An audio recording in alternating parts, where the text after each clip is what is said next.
Hi Foxy friends, welcome back to my channel, and this is my first crochet tutorial, I suppose. And what I'm going to be showing you today is a technique that I'm using in this in my new Hat Huggie pattern. If you haven't downloaded yet or checked it out, head on over to my Etsy and Ravelry stores and you can get it now. In my pattern, I have 5 sizes available, but I also have an option for you to do a color change. So you can make a hat huggie like so, with as many scraps as you've got lying around, but have it seamless, because there's nothing worse when you're working in the round and you have that step up effect and you end up having that sort of really kind of off skewed seam, when really when you're working in the round you just don't want that. So in my pattern for the hat huggie, I do show you visually how to do it. But why not? Why not give you a video to show you how easy it actually is? And if you want to try it out, you can do it yourself on any kind of pattern that you're working with in the round, regardless of you using single crochets or double crochets. It's the same process and you should get a seamless effect. All right, let's get into it. So to do a seamless color change in the round, you're going to need 2 different types of yarn, crochet hook and some scissors.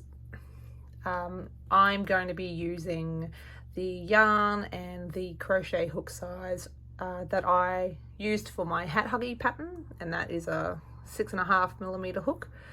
And this is some Hobby baby solid snuggle yarn.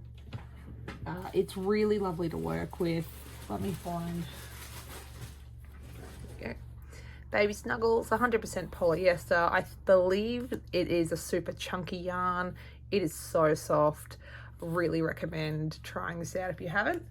So to give you an idea what it's going to look like, I made this dual color hat huggie to show you how seamless the color changes will be. It's kind of hard to see the change from the orange to mustard here because I've rolled the brim, but as you can see here, the step isn't too noticeable. You can kind of see it on the inside, but you can, with my hat huggie pattern, you'll be able to change it as many times as you like, regardless of what point in the pattern you get to.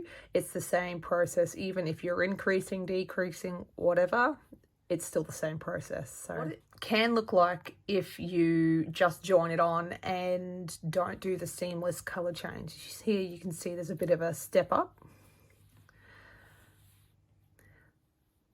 like so, and that can be a little bit, harsh, and you may not really like that effect. So I compare these side by side for you.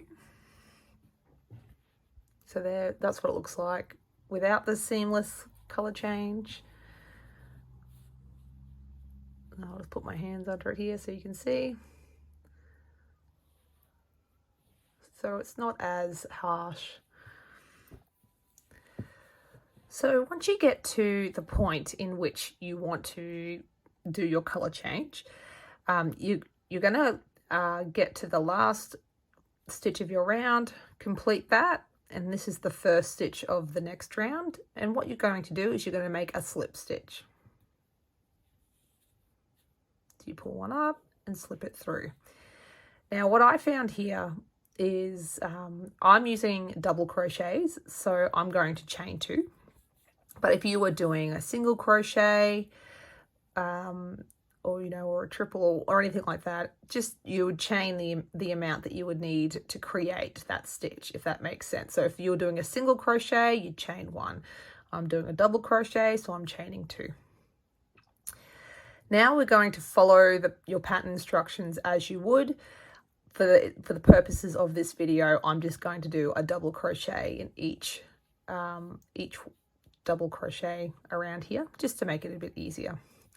This is where you're going to need your second color. So I'm making my double crochet. I'm going into the next stitch. So this is where we slip stitched. I'm going into the next stitch, pulling up my loop, pull through. Now before, normally in a double crochet, I would pull through again.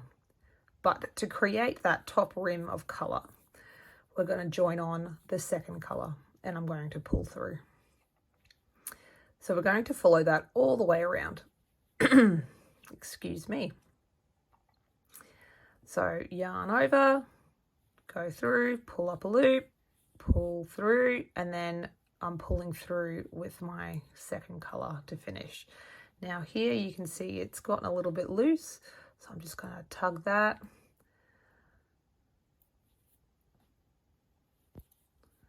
And we'll do it again. Yarn over, go through, pull up a loop, pull through two, and then I finish with my secondary colour. Now if you were doing a single crochet, for example, it's the same process. So go through, you pull up a loop with your first colour, and then I would finish with my second colour. So essentially what you're doing is you're finishing the top of your round with that second colour. If you wanted to do an increase, so as my Hat Huggie pattern has multiple increases in it, it's the same process. So pull up a loop, go through, pull through with the first colour, pull through the second colour, and then I would just go back in to do my increase in the same stitch. So it still gives the same effect, but it's not impacting in any way the overall effect. So I'm going to continue this all the way around. Yarn over, pull up a loop in the first colour, pull through two with the first colour, and pull through two with the second colour. Pull up a loop with the first colour, do it again, and we finish with the second colour. So I'll meet you at the end of this round. Okay, I'm just going to quickly apologise because the fox kit has just woken up and he is sitting here with me, so you may hear his little newborn noises as we finish off the rest of this video. So you would have finished the round. As you can see, it's quite a straight and neat line. We're getting to the last stitch of the round here, and I'm just going to do my last colour changing stitch here. Now what you need to do is drop the first colour. You can cut a tail here and weave it in later.